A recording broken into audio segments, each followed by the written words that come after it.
Mes chers amis, mes chers frères et sœurs, toujours heureuse de vous retrouver pour le 26, le commentaire du message. Et hier, on a eu la joie d'aller chez la voyante Maria Pavlovitch. On a donc pu assister à l'apparition. Et c'est toujours une joie parce que quand il y a la présence de la Vierge, on lui confie tout. Et on sait que son cœur est immense, alors c'est magnifique. Et on vous confie tous aussi, hein, bien sûr. On ne vient pas pour soi, on vient pour tous. Voilà, je vais quelques petites nouvelles comme ça, bref. D'abord, la joie, c'est de voir qu'il y a beaucoup de francophones en ce moment à Medjugorje. L'autre jour, j'avais la petite forêt, le petit bois là, plein de francophones. Il y en avait un peu de toutes les couleurs d'ailleurs. Et puis voilà, donc on se prépare à la Pentecôte aujourd'hui. Donc c'est le jeudi de l'Ascension ici que nous célébrons le jeudi. En France, on le célèbre le dimanche, mais nous c'est ici. Voilà, et nous nous préparons à la Pentecôte. Oui, je voudrais simplement donner un petit avis, c'est que dans le site des enfants de Medjugorje, vous avez un dossier sur le Reiki, disons, les pièges du Reiki, et j'explique tout avec des témoignages. Alors c'est très important que vous regardiez ça, parce qu'il n'y a pas longtemps, un prêtre me dit « Ah, ma sœur, le Reiki, c'est l'Esprit Saint. » Je dis « Mon père, pas du tout. » Donc il a lu la chose, il a été convaincu. Et puis un autre me dit, le lendemain, ou quelque chose comme ça, un diacre français qui me dit « Ma sœur, qu'est-ce que je fais? Je suis dans une paroisse où le curé conseille le Reiki à nos paroissiens. Qu'est-ce que je fais ?» Alors j'ai dit « Lisez ce dossier. » Je vous invite tous à le lire parce qu'on est confrontés avec ces faux saluts, je dirais, des faussetés qui vous donnent le salut sans Dieu, en fait. Ou avec les esprits, c'est-à-dire quand il y a les esprits, c'est déjà plus l'Esprit Saint. L'Esprit Saint est unique. Voilà, je voulais simplement signaler ça dans le site des enfants de Medjugorje. Voilà. Alors, bon, je vais vous lire le message quand même. Hein. Chers enfants, je vous regarde et je remercie Dieu pour chacun de vous, car il me permet d'être encore avec vous pour vous inciter à la sainteté. Petits enfants, la paix est endommagée et Satan désire le trouble. Par conséquent, que votre prière soit encore plus forte, afin de faire taire tout esprit impur, de division et de guerre. Soyez bâtisseurs de paix et porteurs de la joie du ressuscité, en vous et autour de vous, pour que le bien soit vainqueur en chaque homme. Merci d'avoir répondu à mon appel. Alors c'est très frappant de voir que ce mois-ci encore, comme le mois dernier, la Vierge commence son message par « Je vous regarde ». Alors c'est très important de prendre conscience qu'elle nous regarde constamment. Ça fait 2 fois qu'elle le dit, mais en fait elle le fait constamment. C'est pas qu'un jour elle se dit « Tiens, j'ai rien à faire, je vais aller les regarder ». Vous voyez, elle nous regarde constamment. Je voudrais citer un petit témoignage personnel. Un jour j'ai assisté à une apparition et j'avais glissé dans l'oreille du voyant un petit message à donner à la Sainte Vierge au cas où vous pourrez glisser ça. Et puis pendant l'apparition, le voyant dit à la Sainte Vierge, enfin, il m'a raconté après, dit à la Sainte Vierge, « Ah, j'ai complètement oublié, Sœur Emmanuelle m'avait passé un message pour toi et je l'ai oublié. » Vous savez ce qu'elle a répondu? Eh bien moi je ne l'ai pas oublié. Elle a cité exactement ce que j'avais demandé. Ça m'a donné la chair de poule, hein, je peux vous dire, ça m'a vraiment donné la chair de poule. Mon Dieu, elle est toujours là, elle écoute tout ce qu'on dit, elle voit tout ce qu'on fait, elle nous regarde. C'est une maman qui a toujours son regard posé sur nous. Et quel regard! C'est un regard qui ne juge jamais, qui ne condamne jamais. C'est un regard qui aide, c'est un regard de miséricorde. C'est un regard d'amour, de tendresse, c'est un regard maternel. Voilà. Et autant la dernière fois, elle nous avait dit « Je vous regarde et je vois que vous êtes perdus », cette fois-ci, elle va plus loin. C'est vrai qu'on est perdu. Elle l'a dit, on est perdu. Et elle va plus loin, et là, elle nous dit combien elle remercie Dieu pour chacun de nous. C'est vraiment beau de voir que c'est la mère du Créateur, et elle voit la splendeur de la création qui est en nous. Et chacun de nous-mêmes, si on est le pire homme sur la terre, elle voit que c'est une créature de Dieu. Et elle est émerveillée de la beauté, la splendeur de la création. D'ailleurs, c'est dans un psaume, « Merveille que tes œuvres, Seigneur, merveille que je suis. » Et ça, tout le monde peut le dire, merveille que je suis, puisque je suis sortie des mains du Créateur. Et elle voit cela. Donc ce regard est un regard qui encourage, qui élève. Mais il faut répondre à ce regard. Ah, c'est ça. Il faut répondre à ce regard. Donc il faut quand même le regarder elle aussi. Et dans cet échange de regards, on est reconstruit. C'est incroyable. On voit bien le regard d'une mère, un enfant qui fait une bêtise. Bon, si la mère le regarde avec amour, avec tendresse, bien sûr, elle lui dit ce qu'il faut lui dire, mais le petit est réconforté par le regard de sa mère. Il est réconforté par la voix de sa mère et par le regard de sa mère. Alors, la Vierge nous accompagne constamment de son regard, il faut le savoir. Non. Je vous regarde et je remercie Dieu pour chacun de vous. Il n'y en a pas un qui est une exception là. Car il me permet d'être encore avec vous pour vous inciter à la sainteté. Alors, j'aime beaucoup quand elle dit « je suis avec vous ». Et là, elle le dit encore, ça veut dire que ce n'est pas prévu au programme qu'elle reste si longtemps, je vous le dis, on l'a su par les voyants. Elle a rajouté du temps parce qu'il faut encore qu'on se convertisse. Hein, elle n'a pas atteint encore son but, loin de là. Donc, il me permet, elle le fait en obéissance à Dieu, c'est lui qui envoie sa mère. Et quand elle dit « avec vous », ça me rappelle vraiment l'Annonciation. Parce que pour elle, qui était une petite jeune fille très jeune de Nazareth, c'est les premières paroles de l'ange.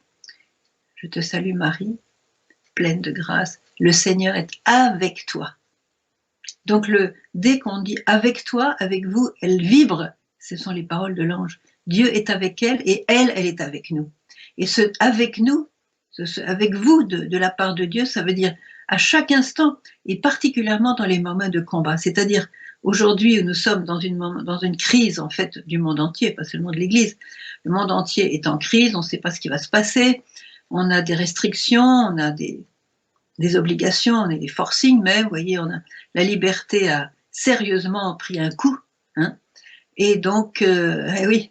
Et donc, quand elle nous dit « je suis avec vous », alors elle, on la perdra jamais. Vous voyez, même si on perd la liberté humaine, même si on se retrouvait en prison, elle serait là. Combien de prisonniers ont eu des expériences avec la Vierge en prison? Donc voilà, je suis encore avec vous. Et pourquoi elle reprécise un petit peu aujourd'hui, un des buts de sa venue, c'est de nous inciter, de nous encourager, disons, à la sainteté. Alors, je voudrais vraiment que le mot sainteté ne vous fasse pas peur, parce qu'il y en a qui disent « oh là là, moi je ne serai jamais sainte », etc. Mais c'est ce que disait la petite Thérèse, en fait. Quand elle a lu, au Carmel, quand elle a lu les mystiques du Carmel, Sainte Thérèse d'Avila, Saint Jean de la Croix, tous ces grands mystiques, avec des expériences mystiques incroyables, elle s'est dit « moi j'y arriverai pas, je suis trop petite, je suis trop faible, je suis trop blessée, je suis trop fragile ». Et c'est ça que Dieu sait si elle a eu des fragilités dans son enfance. Hein, elle a failli tourner un peu gaga, il faut bien le dire. Hein. S'il n'y avait pas eu la Sainte Vierge pour lui sourire, elle était plus là. Hein. Donc elle connaissait sa faiblesse, sa fragilité. Et elle dit, moi j'y arriverai jamais. Toute cette sainteté-là, toutes les marches, non. Et puis elle a lu dans la Bible, soyez saints parce que moi je suis saint. Or, moi je suis saint, ça veut dire, pourquoi Dieu est saint? Il est saint parce qu'il est amour. Il est saint parce qu'il est miséricorde. Et plus on va être amour et miséricorde, plus on sera saint. Vous voyez, la sainteté, c'est pas d'accumuler des mérites, la force du poignet. Vous voyez, la sainteté, c'est vraiment d'être justifié, rendu saint, rendu juste, au sens que comme Saint Joseph était juste, il était ajusté à Dieu. Voilà. Le saint, c'est celui qui est ajusté à Dieu. Et il est ajusté à Dieu parce qu'il lui fait complètement confiance. Dieu voit bien nos misères. Il sait qu'on a des défauts. Même le Padre Pio est mort, il avait encore ses défauts. Vous voyez, et le Seigneur ne regarde pas ça. Il ne nous juge pas sur les défauts, il voit le profond de l'âme. Et la sainteté, c'est justement quand on peut prier avec le cœur et qu'on est uni à Dieu. Voilà, qu'on cherche l'unité, on cherche la face de Dieu. Et qu'on a confiance dans sa miséricorde. Dieu est saint, Dieu seul est saint, on le dit à la messe, Dieu seul est saint. Alors moi j'avais dit au Seigneur, on dit toujours Dieu seul est saint, et après tu demandes d'être saint. Est-ce que c'est toi seul qui es saint ou est-ce que nous on peut être saint? Alors Dieu communique sa propre sainteté, vous voyez? C'est ça qui est merveilleux, il nous communique sa propre sainteté. La sainteté qu'on peut avoir un jour vient de lui, vous voyez? Et notre réponse, hein, comme disait quelqu'un, le Seigneur nous a créés sans nous, mais il ne nous sauvera pas sans nous, vous voyez? Il faut correspondre, il faut répondre, il faut correspondre, c'est-à-dire la balle au bond. Et on est tous invités à la sainteté. On est tous invités à aller au ciel, à danser au ciel avec le Seigneur, avec les saints, avec les anges. Oui, j'ai hâte en fait. Et en plus, j'ai plein d'amis maintenant qui sont partis au ciel, aussi de ma famille, donc voilà. Donc la sainteté, on est mis à part du monde parce que le monde ne connaît pas l'amour, le monde ne connaît pas Dieu, hein, au sens johannique du terme. Alors, si vous avez une complète confiance en Dieu, il y en a célébré l'autre jour la canonisation de Charles de Foucault, il avait cette prière, Seigneur, je m'abandonne à toi, et à la fin il dit, avec une infinie confiance, voilà. Celui qui a vraiment une infinie confiance dans les plans de Dieu pour lui, là il est bon, il est bon, il est bon, voilà. C'est tout simple. La confiance par amour, évidemment. Hein, on est des fils de Dieu. Alors, Sœur Faustine, j'aime bien citer cette parole parce que c'est très encourageant. Un jour, Jésus a dit à Sœur Faustine, sache ma fille que si tu dis cette simple prière, bien sûr avec le cœur, de tout ton cœur, avec sincérité, Seigneur, que ta volonté se fasse pour moi et non la mienne. Sache ma fille que cette simple prière élève l'âme en un instant au sommet de la sainteté. Je me suis dit, oh là là, il y a une faute de traduction là-dedans. C'est pas possible qu'en un instant, on se retrouve au sommet de la sainteté. Alors qu'on sait que quelquefois, il y a les saints qui ont ramé, hein, quand même. Alors, j'ai relu, puis j'ai regardé dans le polonais, l'original, et vraiment, le Seigneur a dit ça. Et j'ai compris pourquoi. Parce que quand le Père entend cette prière de la part de son enfant, vous et moi, hein, que ta volonté soit faite et non la mienne, il voit Jésus. C'est une parole qu'a dite Jésus, avec tout son cœur et toute son âme, et c'est comme ça que Jésus nous a sauvés. Donc le Père reconnaît la voix de Jésus dans cette prière, et notre bonne volonté à faire la volonté de Dieu plutôt que la nôtre, alors là il craque, et il nous emmène au sommet de la sainteté. Voilà, si quelqu'un a une meilleure interprétation, je suis preneuse, envoyez-la moi, je serais contente de la connaître. Voilà. Donc la Vierge est venue encore et encore depuis 41 ans, elle nous fait ça. Elle nous invite, elle nous entraîne, elle nous donne l'exemple, elle nous guide vers la sainteté. Et là, elle nous dit, je vais vous inciter à la sainteté. Et incitez-vous les uns les autres. Encouragez-vous les uns les autres à la sainteté. Et il n'y a pas de meilleur encouragement que d'être soi-même saint. Moi, je connais vraiment des gens très très saints dans ce monde. Quelquefois, je pleure à côté d'eux en me disant, mais mon Dieu, qu'est-ce qu'ils sont beaux, qu'est-ce qu'ils sont beaux, quand est-ce que je serai comme ça? Voilà, et vous voyez, c'est une question de cœur, une question de confiance, c'est pas d'accumuler des bonnes actions, des mérites, bon c'est bien de penser au mérite, mais la sainteté est dans l'amour, la sainteté est dans la miséricorde. Et d'ailleurs, c'est dans je ne sais plus si c'est Saint Pierre ou Saint Paul qui dit que la charité couvre une multitude de péchés. C'est-à-dire que, voilà, nos défauts, nos péchés, nos fautes, bien sûr, il faut les confesser, mais quand il y a la charité, alors là, c'est comme la bombe de lumière, la tornade blanche, comme on dit en français, qui fait que le péché n'a plus son poids, vous voyez. Bon. Alors après, elle nous parle de la réalité d'aujourd'hui. Petits enfants, la paix est endommagée. Endommagée, c'est le terme vraiment technique de ce qu'a dit la Sainte Vierge à propos de la paix. C'est-à-dire qu'elle a pris un coup. Elle a pris un drôle de coup, la paix. En fait, il n'y a plus de paix, elle l'a dit. Un monde sans paix qui, si on ne se tourne pas vers Dieu, eh bien, il n'y a pas de futur. Un monde sans futur. Si on se... Regardez ce qu'elle a dit la dernière fois, je vous regarde, je vois que vous êtes perdus. Pourquoi je vous appelle? Revenez à Dieu, revenez à la prière, et le Saint-Esprit vous remplira de son amour, qui donne la joie au cœur. Vous voyez, se souvenir de tous ces messages-là. Alors, la paix est donc endommagée. On le sait, on le voit, mais il ne faut surtout pas avoir peur. Elle nous explique pourquoi. Satan désire le trouble. Satan veut la guerre, elle l'avait dit déjà plusieurs fois, Satan veut la guerre.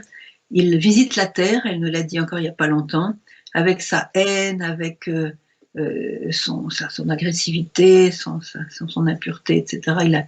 Il visite la terre et donc il fait ses œuvres. Et si on n'est pas là pour le bloquer, il a les mains libres. Il a les mains libres. Il faut le bloquer. Et c'est pour ça que la Vierge nous dit, par conséquent, que votre prière soit encore plus forte. Satan déteste la prière. Je pense que vous avez déjà lu le petit fascicule que j'ai écrit avec Laurence Chartier, le combat spirituel, la voie express vers l'union à Dieu. Il faut vraiment se souvenir que le but de notre vie, c'est l'union à Dieu.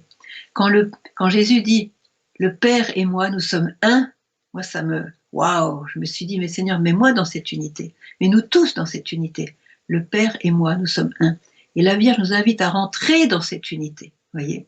Et ça, c'est la défaite de Satan. Donc, une prière plus forte, une prière d'amour, une prière avec le cœur, voyez. Alors, une prière, c'est bien de faire des prières récitées, de réciter le rosaire, de réciter des psaumes, de réciter, c'est bien. Mais surtout, faites-le avec le cœur. Un jour, la Vierge a dit à Ivan, le voyant, je préfère recevoir un Je vous salue Marie ou un Notre Père avec le cœur que 100 prières sans le cœur. Voyez, ça c'est important. Le Seigneur regarde au cœur, d'ailleurs nous aussi. Quand on rencontre une personne, on voit tout de suite si cette personne nous aime ou ne nous aime pas, si elle fait semblant ou si c'est réel, voyez. Bon. Donc une prière plus forte, je vous invite à tous ceux qui n'ont pas un temps de prière chaque jour, de commencer parce que là c'est vital.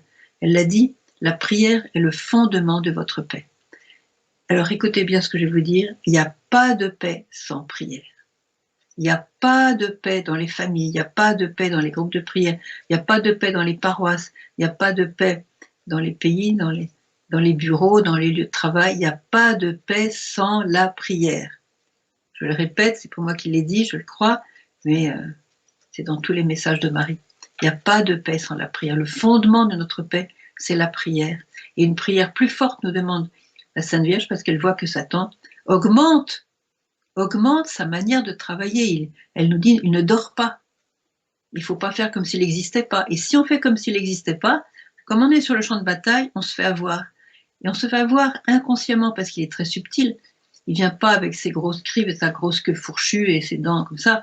Non, il vient comme un ange de lumière et puis il nous dit mais ça va, t'as pas besoin de faire tout ça, mais tu peux très bien t'en sortir sans tout ça. Il va mettre de l'eau dans notre vin, il va essayer de nous faire croire qu'on va au ciel comme ça facilement et tout, sans rien faire avec Dieu. Voilà, il sait prendre chacun par ses pentes savonneuses. Voilà. Donc, alors, notre prière sera plus forte, ainsi on va faire taire tout esprit impur de division et de guerre. Alors je me souviens dans l'évangile, parce que j'aime bien regarder le grec, pour avoir le vrai sens de l'évangile, quelquefois on a des traductions qui sont un petit peu borderline, disons. Alors, quand Jésus dit à Satan, « Tais-toi, Satan », j'ai regardé dans le grec. Et dans le grec, c'est une expression beaucoup plus riche. Jésus a dit « Sois muselé, Satan ». Vous savez ce que c'est que de museler un chien? Vous mettez un truc là devant sa gueule, et il a beau essayer de l'ouvrir et d'aboyer, il ne peut pas. Vous voyez? Et c'est ce que Jésus dit à Satan, « Sois muselé ». Eh bien, la Vierge nous dit maintenant que, grâce à notre prière plus forte, on va museler Satan. On va le faire taire, on va le réduire au silence. Lui qui fait tant de tapage, lui qui se fait remarquer, dans tous les domaines, il se fait remarquer. Il attire, il veut voler les âmes, nous dit la Sainte Vierge, dans le cœur immaculé de Marie, il veut ravir les âmes qui pourtant un jour se sont données à Marie, voyez. Alors, on va faire taire cet esprit impur, donc ça veut dire les mauvais esprits, tout simplement, les démons de division. Alors ça, je n'ai pas besoin de vous expliquer la division. Avec la pandémie, il y a encore plus de division, parce qu'il y a les pour ceci, les pour cela. Je ne prononce pas les mots exprès, parce que je ne voudrais pas entrer dans une discussion, loin de moi. Mais voilà, on est pour et contre ceci, contre cela. Et au lieu de respecter, voilà, on est libre quand même. Hein. Au lieu de respecter, on fait des guerres, on se reçoit plus, on se parle plus, parce qu'on n'a pas fait telle et telle décision qui nous plaisait. Voilà. C'est typique, hein, diffusion. Quant à la guerre, moi, je n'ai pas besoin de vous expliquer. La guerre, elle existe là, et tout le monde le sait. Alors il nous dit, voilà, soyez bâtisseurs de paix. Alors quand la Vierge dit bâtisseur, je suis sûre qu'elle se souvient d'une chose, que quand le temple a été bâti, voyez, quand elle prend des mots comme ça, elle les prend de la Bible, c'est des très beaux mots. Quand ils ont bâti le temple pour être la demeure de Dieu, vous vous souvenez que au moment de Salomon, la Shérina, c'est-à-dire la gloire de Dieu, a envahi le temple. Et c'est pour ça que les Juifs, 3 fois par an, pardon, ils se rendaient au temple, non pas pour voir Dieu, mais pour être vus de Dieu. Il y avait une présence de Dieu particulière dans le temple. Et Marie nous dit, soyez bâtisseurs de paix. C'est-à-dire que la paix, c'est pas avec des pierres l'une sous l'autre, c'est vraiment, on va la bâtir comme le temple, c'est-à-dire dans notre cœur. Voyez. Et c'est le Saint-Esprit qui bâtit la paix dans notre cœur. La paix, ce n'est pas un sentiment quand on se sent bien, on se sent assez harmonieux avec ce qui se passe. Voilà, c'est pas la paix. Ça, c'est pas la paix, c'est très bien, c'est très très bien, mais c'est pas la paix. La paix, shalom, c'est quand on a le cœur, l'âme remplie, comblée. Voyez. Et d'ailleurs, la Vierge le dit dans le message précédent, le Saint-Esprit vous remplira, hein, vous serez rempli, sans vide, sans trou, sans absence, voyez, vous remplira de son amour qui donne la vie, qui donne la joie au cœur, voyez. Nous sommes invités à être remplis, à être comblés. Et d'ailleurs, ceux qui n'ont pas Dieu et qui ne peuvent pas être remplis de Dieu, ils trouvent autre chose. Alors, je ne parle pas évidemment de l'alcool, de la drogue, d'une manière, disons, déviée d'utiliser la sexualité ou bien le satanisme, etc. Alors, chacun se remplit avec ce qu'il trouve. Et si c'est pas Dieu, eh ben c'est un vide. C'est un vide. Tous les drogués savent qu'après le moment d'euphorie, ben, on descend. Après l'alcool, on descend. Vous voyez, c'est le vide. Voilà. Alors le Saint-Esprit, c'est celui qui va nous remplir. Et Satan, c'est celui qui va nous vider. Voilà, pour être clair, vous voyez. Donc on va les faire taire, tous ces satans-là, on va les faire taire. Et on va être des bâtisseurs de paix, c'est-à-dire qu'on va laisser le Saint-Esprit transformer notre cœur en un temple, le temple du Saint-Esprit. Notre corps est le temple du Saint-Esprit, et Saint Paul l'a bien expliqué. Alors, non seulement bâtisseur de paix, mais porteur de la joie du ressuscité, en vous et autour de vous. Alors, je vais vous raconter une petite expérience personnelle, bon, c'est un peu privé, mais bon. Un jour, j'étais à Mortain, j'étais avant de venir à Medjugorje, j'étais à Mortain en Normandie, puis j'étais à ma table, je devais écrire une lettre ou quelque chose comme ça, tout simple. D'un seul coup, je ne sais pas ce qui s'est passé. J'ai eu comme une injection de joie dans mon cœur. Mais c'est incroyable. Une joie qui m'a transportée, ça a duré quelques minutes, je ne sais pas combien de temps, mais cette expérience m'a beaucoup enseigné. Parce que je me suis dit, c'est une force, la joie, c'est une puissance. C'est une puissance, c'est comment dirais-je, vous êtes pas seulement comblé, mais ça déborde, vous voyez. Et cette joie, je savais qu'elle venait de Dieu, et j'ai compris à ce moment-là comment les premiers saints martyrs de l'Église, par exemple, ils pouvaient aller en chantant vers le stade où ils allaient être dévorés par les lions. Ils allaient en chantant, et c'était pas de la frime, hein. Ils avaient la joie, il avait une joie extraordinaire, comme les enfants de Fatima, la petite Jacinta qui était dans une joie incroyable. Elle devait se faire opérer malgré le fait que la Sainte Vierge allait la reprendre 2 jours plus tard. Elle a accepté l'opération, elle a demandé à être opérée sans anesthésie parce qu'elle avait cette joie. La joie, c'est une puissance de Dieu incroyable. Alors, après, donc ça s'est diminué, ça a duré quelques minutes, et je me suis dit, qu'est-ce qui s'est passé? Parce que j'étais absolument pas, il n'y avait pas une raison extérieure, pas de raison extérieure de cette injection de joie. Alors je me suis dit en riant, j'ai dit, Seigneur, je crois que devant ton petit guichet, là, tu voulais donner la joie à un saint, puis tu t'es trompé de bouton, c'est tombé sur moi. Voilà, je me suis dit ça. Mais bon, c'est important de faire un peu d'humour avec le Seigneur. En tout cas, ça a été pour moi une grande expérience parce que, oui, j'ai compris. Et quand Jésus a dit « je suis triste à en mourir », c'est parce qu'il avait pris nos tristesses sur nous afin de nous donner sa joie. Comme il a dit « je vous donne ma joie, non pas comme le monde la donne, moi je vous donne ma joie ». Vous voyez, c'est la joie de Dieu. Voilà. Alors, la joie du ressuscité. Alors là, je voudrais vous communiquer un témoignage très beau. J'ai reçu il n'y a pas si longtemps que ça. Ça concerne les sœurs de Mère Teresa.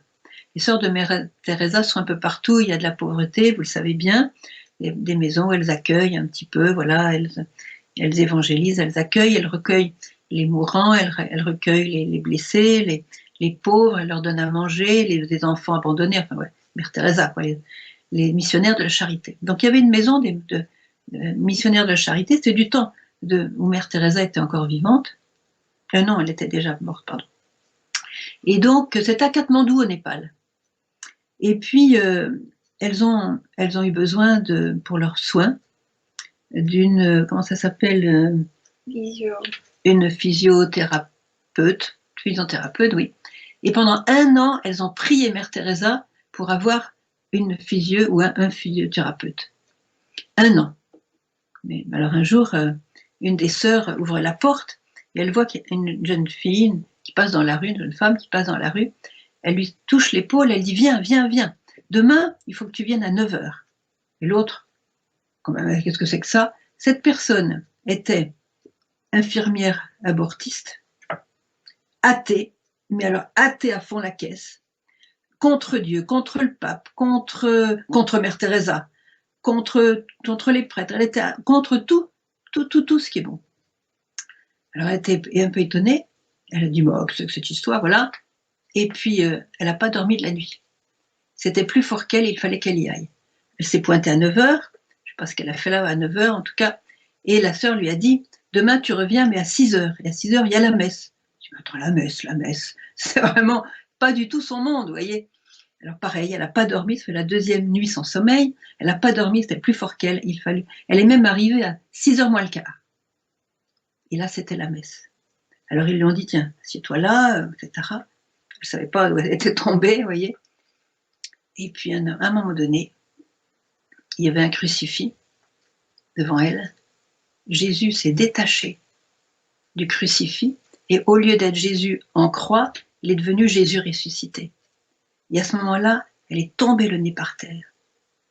Et elle a entendu une voix, mais une voix tonitruante, comme s'il y avait un haut-parleur qui disait tellement fort, vous voyez, les haut-parleurs qui font de la publicité quelquefois dans les rues, vous voyez, tellement fort, il dit mais tout Katmandou doit entendre cette voix-là. En fait, elle était la seule à entendre puisque les sœurs n'entendaient pas. Et qu'est-ce que disait la voix? Tu as été longue à m'aimer. Hein, c'est ça. Tu as mis du temps, ouais, tu as mis du temps à m'aimer. C'était Jésus qui lui parlait. Bienvenue chez toi. Et elle lui a dit, et la voix disait aussi, bienvenue à la maison. Alors là, elle s'est mise à pleurer. Elle a pleuré pendant 3 heures d'affilée. C'est ce qu'on appelle l'illumination des consciences, c'est-à-dire une effusion du Saint-Esprit.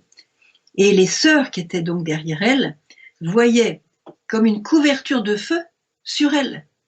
Bien sûr, elle ne le voyait pas.